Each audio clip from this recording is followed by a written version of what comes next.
2014 saya ditugaskan di Thailand, ke Hong Kong, lalu kemudian di Guangzhou, Cina. Nah, dai-dai yang ingin masuk ke dalam bekerja sama dalam program Dai Ambassador misalnya, dan seleksi-seleksi, ya paling utama adalah bahasa.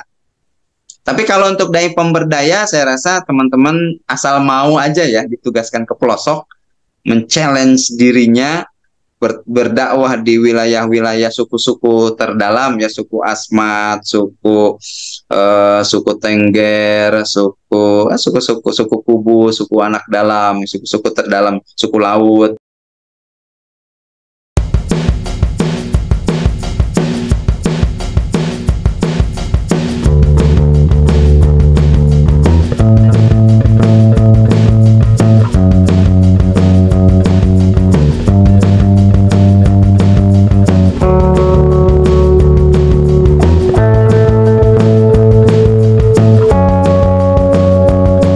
Ahlan wa sahlan.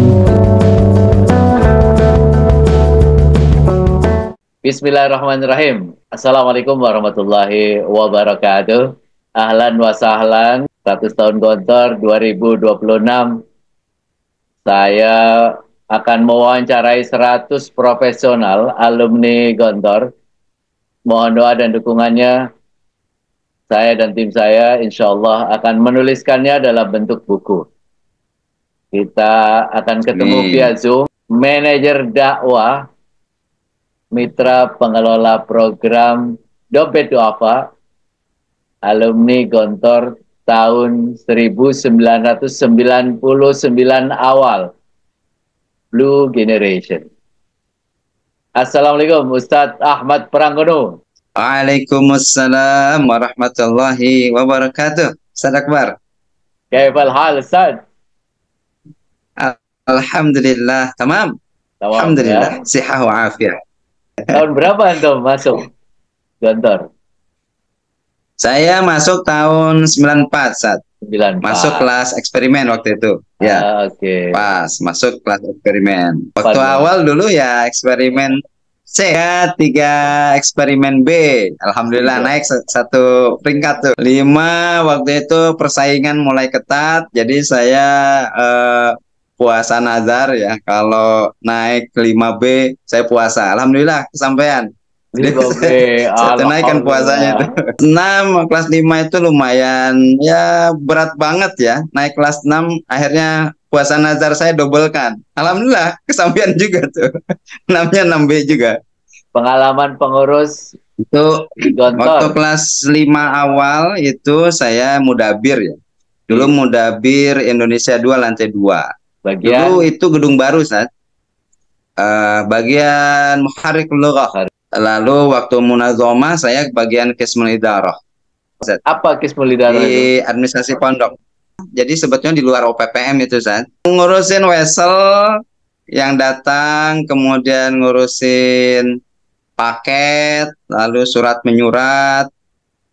Nah, itulah yang kerjanya tiap maghrib, pada maghrib sampai isya itu. Nah, kita terus play yang dapat wesel siapa aja. Kalau dulu kan masih zaman wesel, Ustaz. Iya betul. Belum ada ini ya, masih wesel semua dan paket-paket begitu. Ada yang paket dari KPM, ada yang dari pos itu. Nah, itulah yang kita uruskan. Jadi nanti kalau yang wesel sudah tiba, itu langsung kita potong buat SPP gitu sama uang makan. Nah, kalau yang sudah ada yang beberapa mau ngambil uang, nah itu biasa sama Ustaz. Kalau kita khusus untuk display anak-anak atau santri-santri yang dapat wesel dan dapat paket, Ustaz. Selesai tahun 99. Meneruskan di mana, Ustaz? Aku ngabdi di Gontor juga. Ngabdi di Gontor 1 tahun, di 1 tahun, Ustaz, di KPM. Oh, di KPM. Setelah itu saya ke Pondok Tahfiz di Kudus, namanya Al-Furqon. Di sana saya menyelesaikan itu kira-kira 1 tahun ya. 1 tahun. Lalu kemudian melanyahinnya setahun lagi. Jadi 2 tahun. 2 tahun, Sat. Setelah itu ke Jakarta. Awalnya dulu ikut-ikut tes keluar ya. Pernah ikut ke Suriah, kemudian ke Mesir dan ke Al-Madinah, qadarullah belum ada takdirnya ya.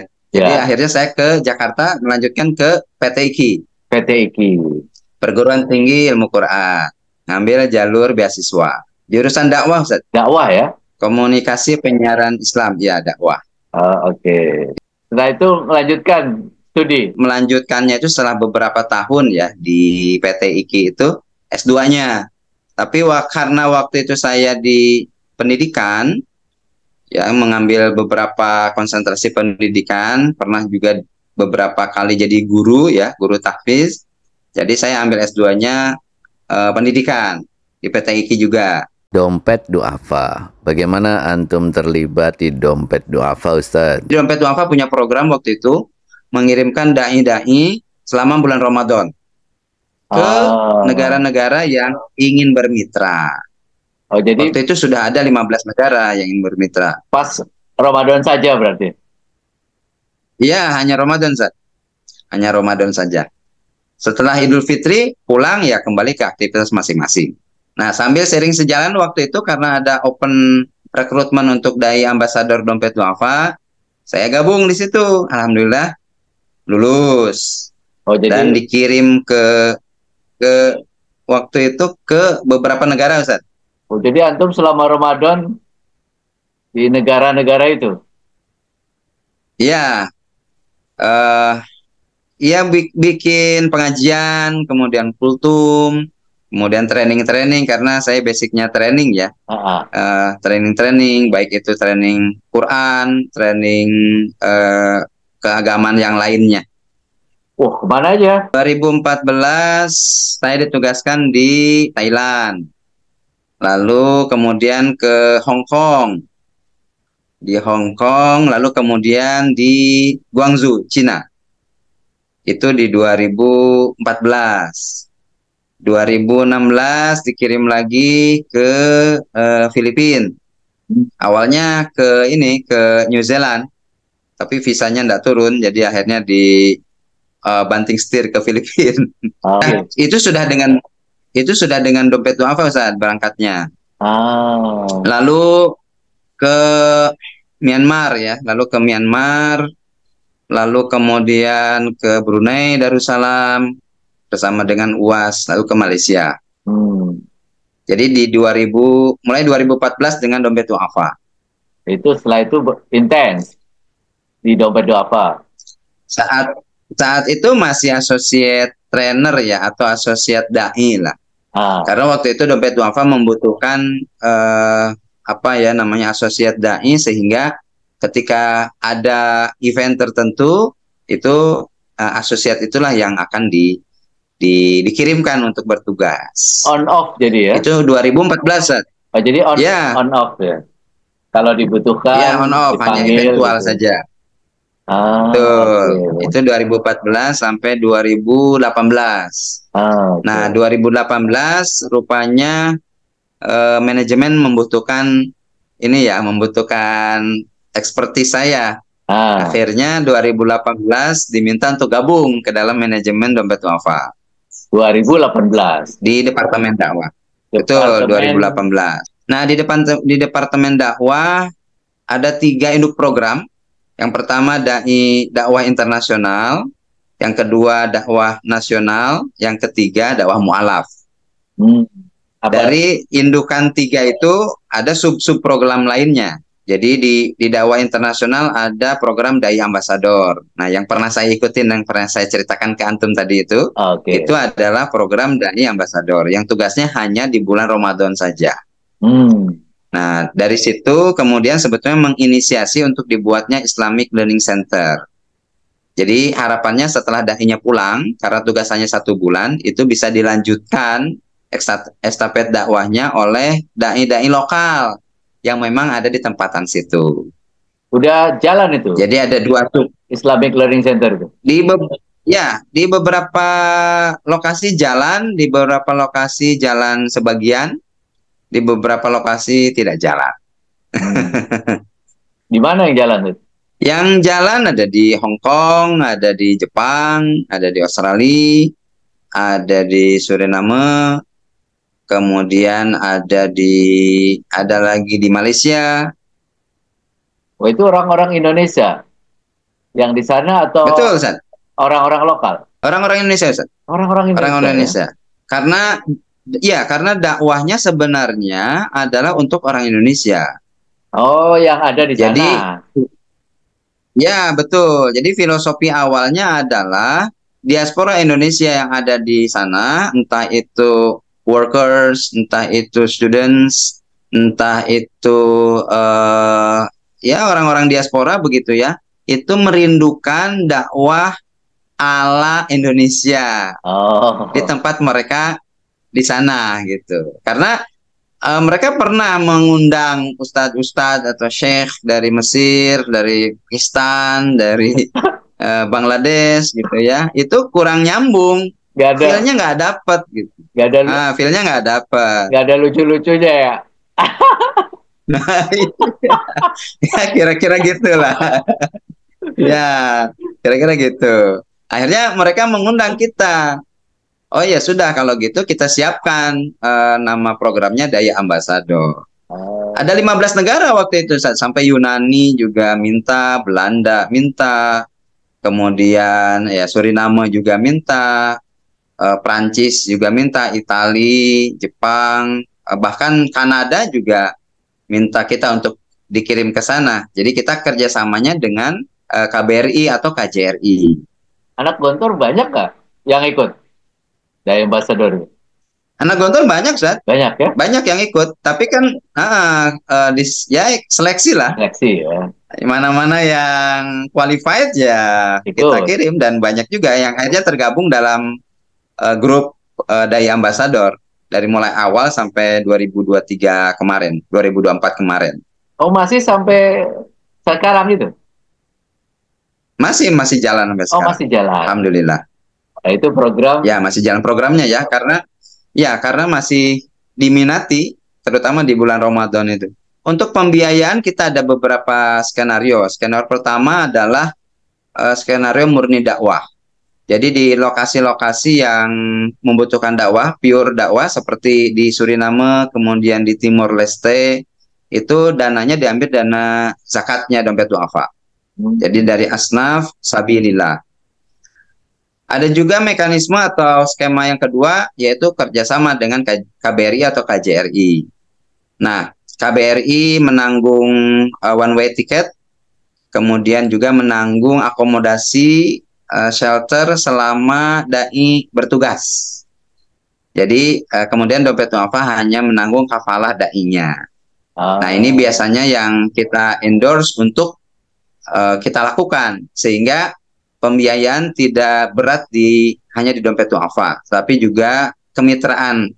Jadi masing-masing mitra menanggung partnya, sehingga ada sense of belonging untuk merunning program ini, Ustaz. Sekarang yang program nasional itu apa, Ustaz?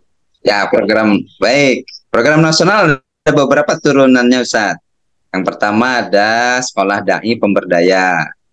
Kemudian ada dai pemberdaya. Kemudian ada dakwah perkantoran. Ada dakwah komunitas marginal. Ada dai samudra. Dan ada dai bina lapas.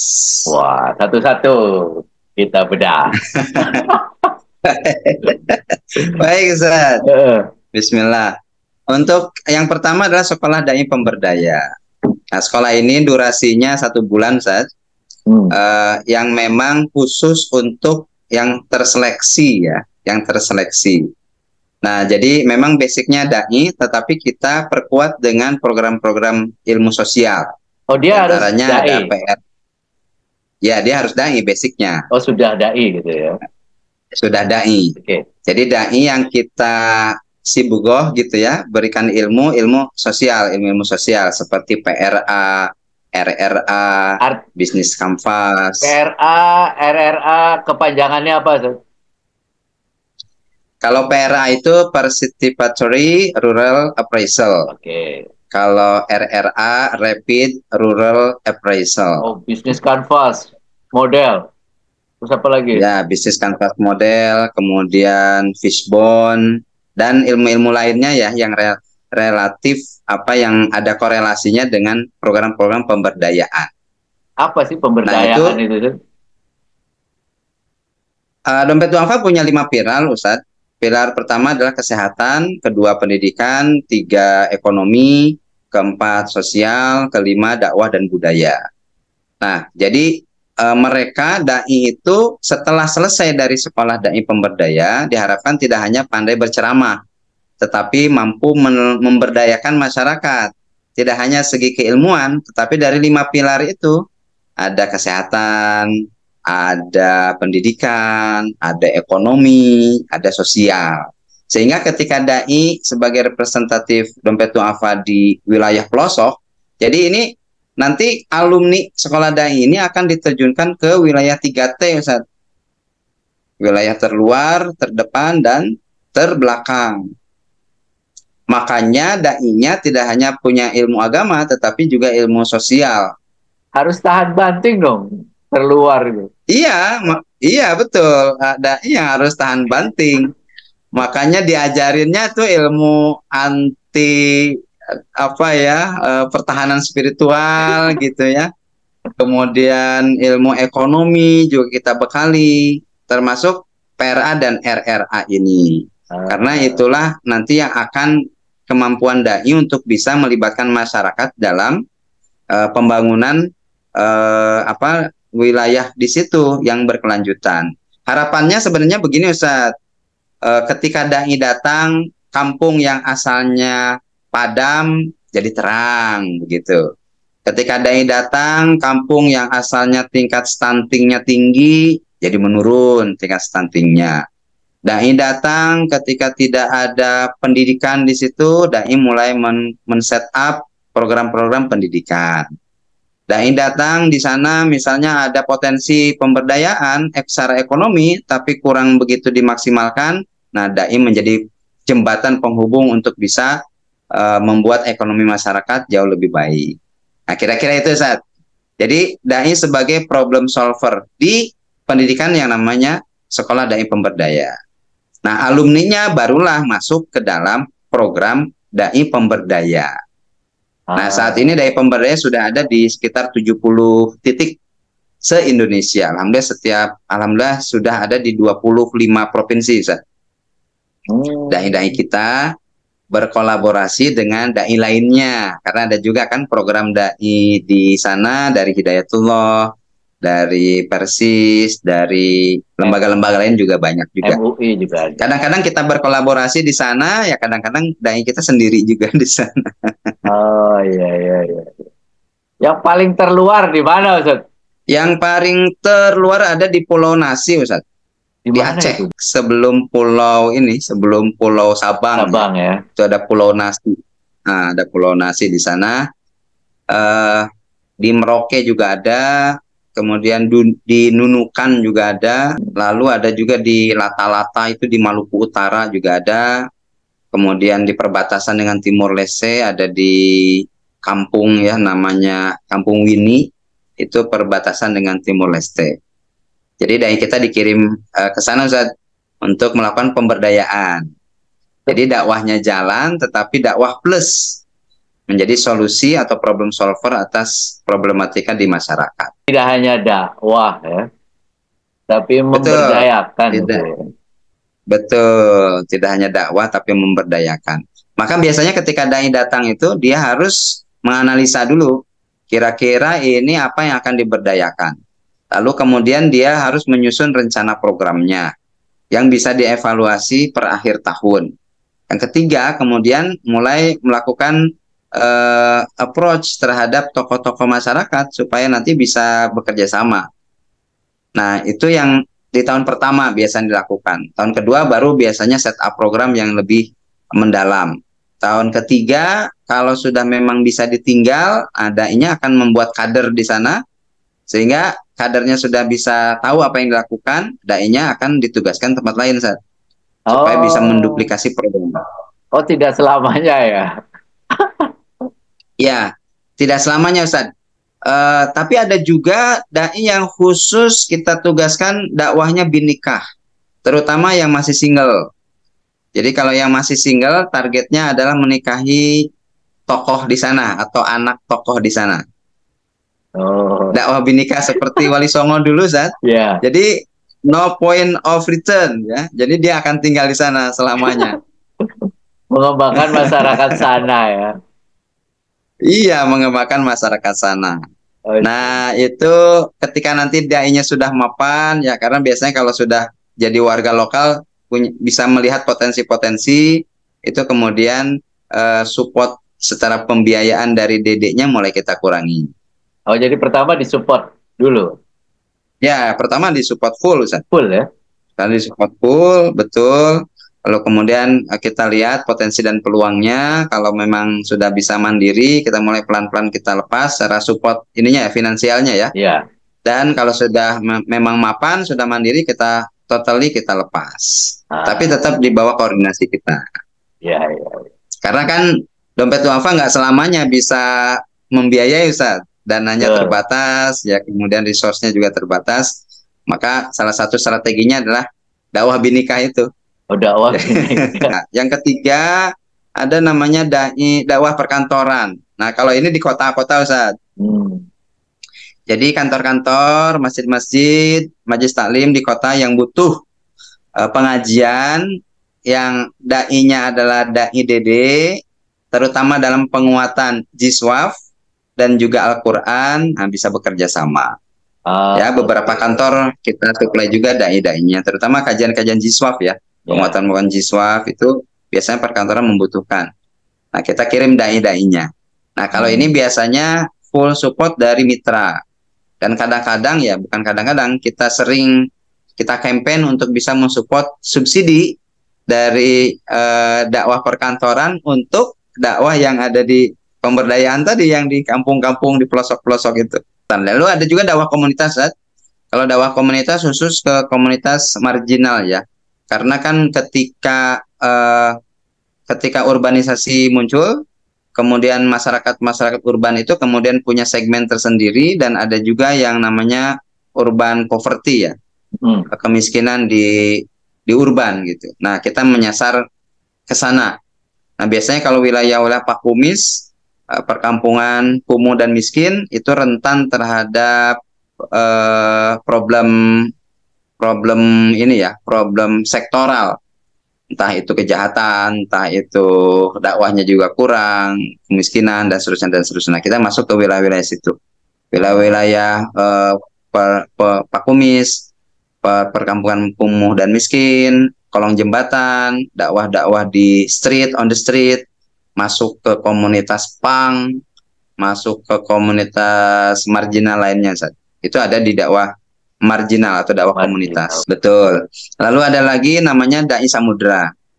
Kalau dai samudra ini dai yang ada di kapal-kapal pelni, Ustaz. Nah, biasanya orang yang sedang bepergian lewat kapal pelni sambil menunggu perjalanan kan biasanya suntuk ya. Kadang-kadang suntuk. Nah, biasanya di kapal itu ada juga beberapa hiburan, entah itu karaokean, entah itu macam-macam lainnya ya. Nah, biasanya masjidnya itu sepi, nggak ada yang menghidupkan. Maka kita tugaskanlah salah seorang dai untuk menghidupkan masjid, mengajak masyarakat untuk ikut kajian-kajian, atau bahkan hanya sekedar mengajak ngobrol untuk sekedar berbagi cerita tentang problem-problem hidupnya. Nah, itu yang dilakukan oleh dai. Biasanya dari Tanjung Priuk ke Medan, kemudian nanti di Medan sekitar 3 hari balik lagi. Tanjung Priuk, Makassar, Tanjung Priuk, Merauke, dan seterusnya gitu, Ustaz. Sebenarnya gini juga, Ustaz, dengan PRA atau RRA kita bisa ngelihat potensi di wilayah situ. Jadi dai kita setelah punya ilmu di sekolah dai, kemudian terjun ke masyarakat, dia bisa menilai kira-kira program apa yang cocok atau pas, yang sesuai secara waktu dan kapasitas bisa dikembangkan.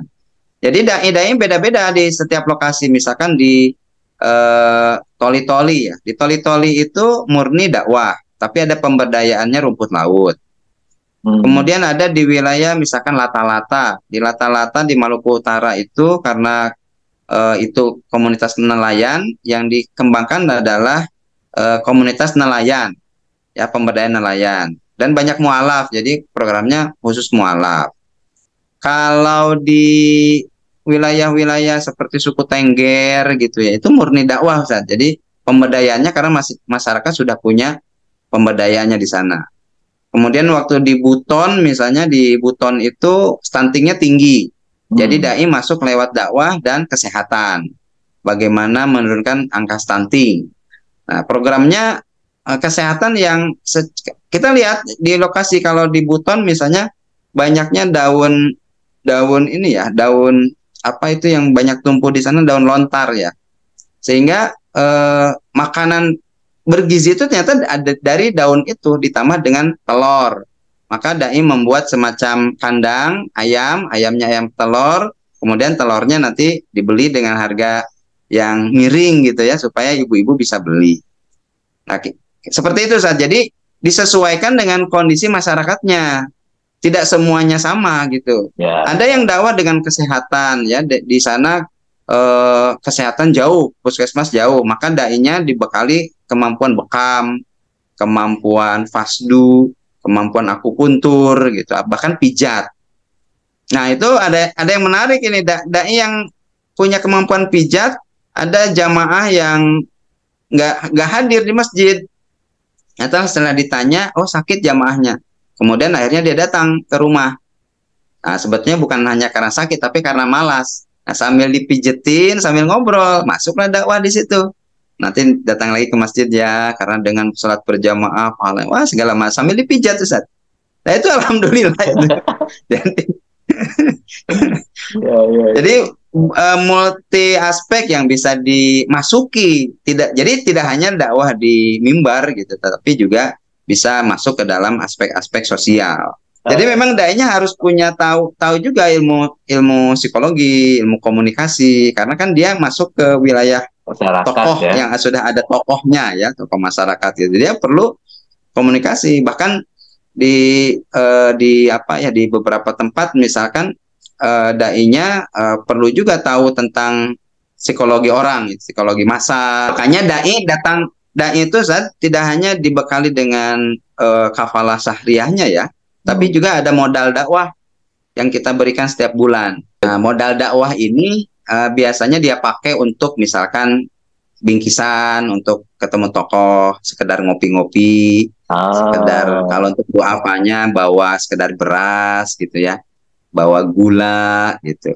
Apalagi di wilayah-wilayah yang bersentuhan dengan keyakinan yang lain ya, itu biasanya perlu bawa sesuatu saat sebagai intronya. Nah, kita bekali juga dai itu dengan pembiayaan yang nanti di akhir bulan dia perlu melaporkan ini habis untuk apa aja. Nah, di samping itu kita juga bisa membuatkan dibuka untuk dai untuk membuka proyek sosial. Tapi itu basicnya adalah proposal. Jadi dai membuat proposal, membuat proyek sosial. Misalnya di wilayah situ bagus untuk komunitas pemberdayaan kambing gitu ya. Lalu dia buatkan dulu, karena gini, supaya kita membangun membangun infrastruktur sosialnya kuat, maka dai ketika sudah minimal 6 bulan itu dia harus membuat komunitas di situ. Kalau komunitas petani ya petani, kalau peternak ya peternak, nelayan ya nelayan gitu. Kemudian membuatkan proyek sosial. Nah, proyek sosial biasanya diawali oleh Dompet Duafa. Nah, berikutnya komunitas itu dilatih untuk dia bisa membuat proposal yang bagus. Portofolionya sudah ada kan program dari Dompet Duafa. Lalu kita latih untuk membuat proposal yang bagus yang bisa dia tawarkan ke CSR, ke kementerian-kementerian gitu. Sehingga berikutnya yang membiayai tidak lagi Dompet Duafa, tetapi yang lainnya. Trigger aja ya. Nah, sementara dia kan sudah punya portofolio program yang diawali oleh Dompet Duafa. Berikutnya dia bisa melanjutkan. Itu yang nasional. Satu lagi apa tadi? Itu yang nasional. Lalu ada lagi dakwah mu'alaf. Nah, untuk dakwah mu'alaf ini khusus pada pembinaan Ustaz. Jadi kita positioningnya adalah bukan untuk ke lembaga yang suka mengadakan debat terbuka gitu ya. Kemudian kajian terbuka, debat Islam Kristen, Islam Hindu, bukan yang itu Ustaz. Jadi positioning kita adalah pada pembinaan. Nah, biasanya mualaf setelah masuk Islam bersyahadat itu minim pembinaan. Nah, kita masuk di situ. Makanya kita buatkan saat ini sudah ada 14 lokasi pembinaan ya. Ada di Flotim, ada di Bali, ada di Lata-Lata, ada di Kalteng, ada di Karo, ada di Pekanbaru, ada di Nusa Tenggara Timur dan Nusa Tenggara Barat. Nah, itu lokasi-lokasi untuk pembinaan para mualaf kita. Okay. Itu saya tiga program kami di dakwah, ditambah program baru yaitu beasiswa santri, yatim, dan duafa.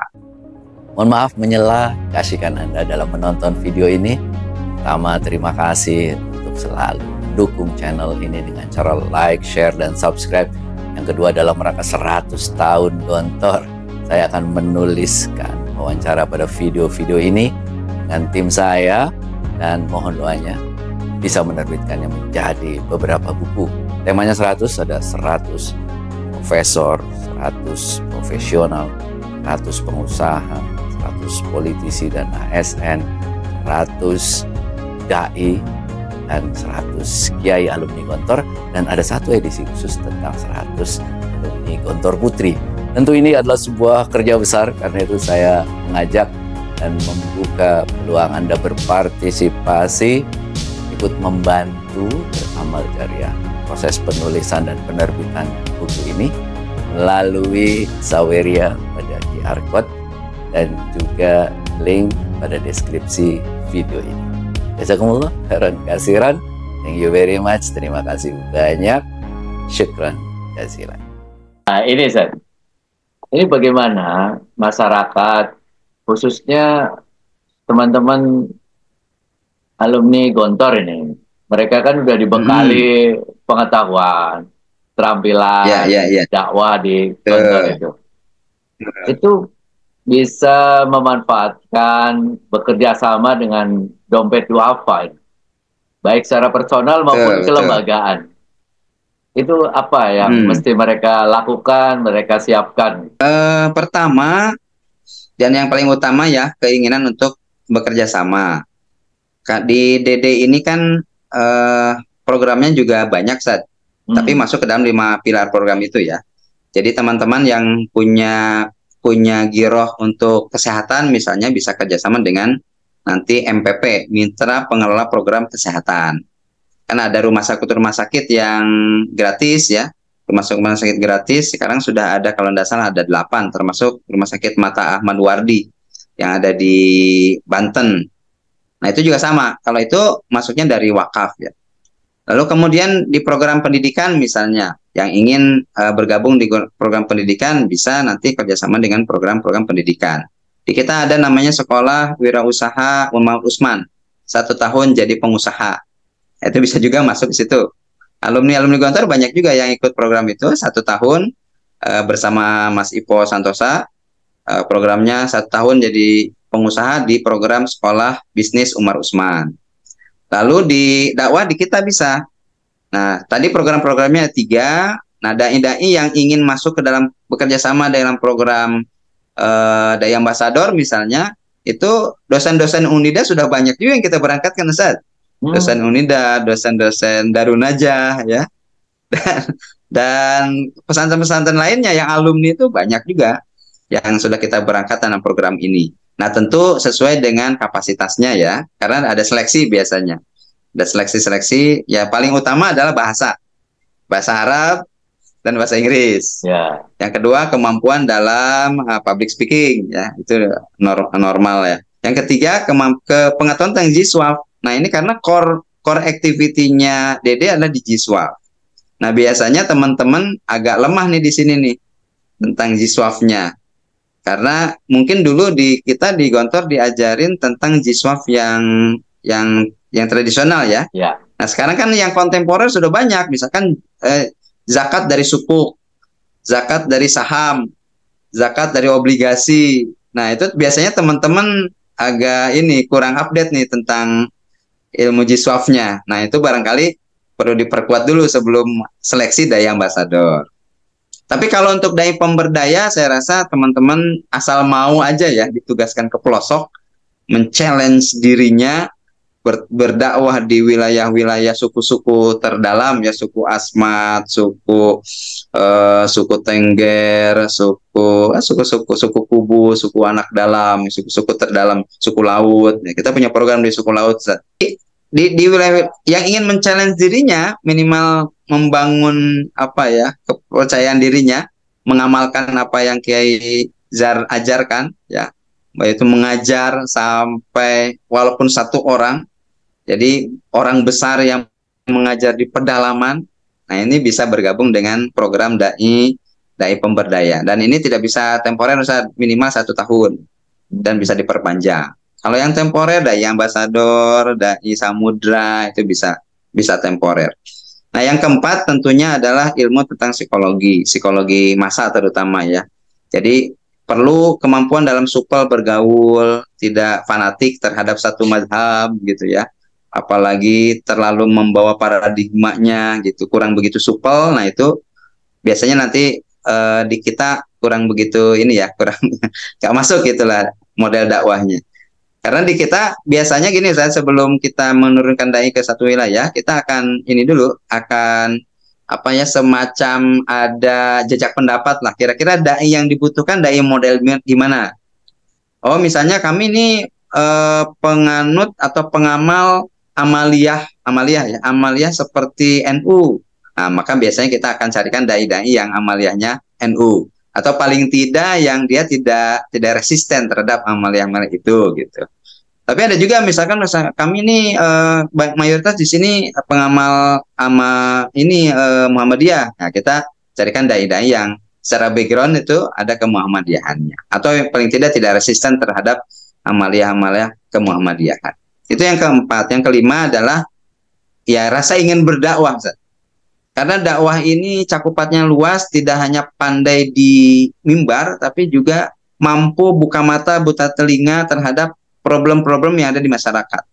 Dai datang, oh masyarakat butuh listrik, dia upayakan gimana caranya biar masyarakat itu bisa terterangi listriknya. Makanya di di NTT itu kita bikinkan program yang dia dari apa ya? Di sana kan rata-rata rumahnya itu dari seng ya. Jadi sengnya dibolongin, kemudian ditaruh deterjen di situ, ditaruh deterjen di botol sehingga menjadi penerangan alami, mampu men-saving tenaga surya lah kira-kira berapa persennya, sehingga rumah jadi lebih terang. Atau misalkan dia bisa mencarikan model-model penerangan yang dari alami, misalkan dari kincir angin, atau mungkin dari tenaga angin ya, tenaga air ya, dibuatkan turbin kemudian jadi penerangan. Jadi teman-teman yang punya keinginan untuk men-challenge dirinya dan kreativitasnya bersama dengan Dompet Duafa, insya Allah bisa bergabung, Ustaz. Jadi sangat terbuka dan sangat banyak teman-teman kita ya yang sudah bergabung dengan program-programnya Dompet Duafa. Jadi apa pesanan buat para santri, teman-teman alumni? Untuk para santri, teman-teman alumni atau calon alumni, teruslah mengembangkan ilmu-ilmu yang ada di Gontor, karena di Gontor dikasih kunci-kuncinya. Nah, kunci itu bukan untuk dibiarkan saja, tetapi untuk dipakai membuka khazanah keilmuan dan pengalaman di luar sana yang sangat-sangat luas.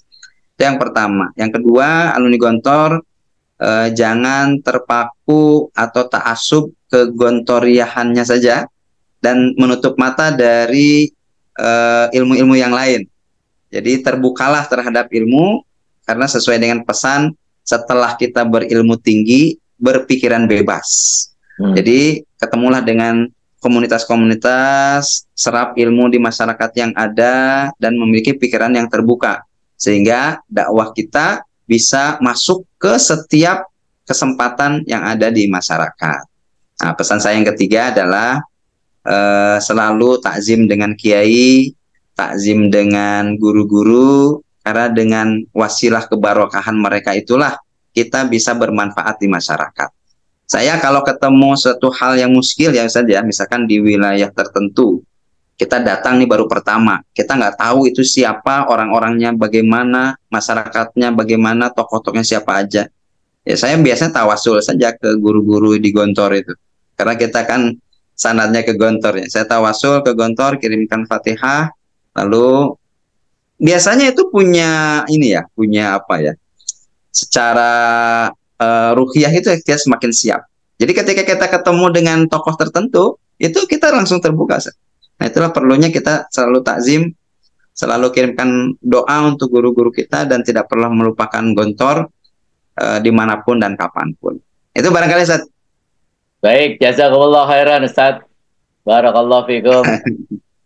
Wafikum barakah, insyaallah. Amin. Alhamdulillah. Insyaallah. Kafana bihadza. Syukran lakum. See you next time. Assalamualaikum warahmatullahi wabarakatuh. Terima kasih telah menonton video ini sampai akhir. Mudah-mudahan memberi inspirasi buat kita semuanya. Terima kasih juga terus mendukung channel ini dengan cara like, share, dan subscribe. Dalam rangka 100 tahun Gontor, saya akan menuliskan wawancara video-video ini, dan bersama tim mudah-mudahan bisa menerbitkannya dalam buku. Ada 100 profesor, 100 profesional, 100 pengusaha, 100 kiai, 100 dai, 100 politisi dan ASN alumni Gontor, dan ada juga satu edisi khusus 100 alumni Gontor. Tentu ini adalah pekerjaan besar, karena itu saya mengajak Anda berpartisipasi dan membuka peluang untuk beramal jariah, membantu proses penulisan dan penerbitan buku ini melalui Saweria. Ada QR code atau link pada deskripsi video ini. Terima kasih, jazakumullah khairan kasiran. Assalamualaikum warahmatullahi wabarakatuh.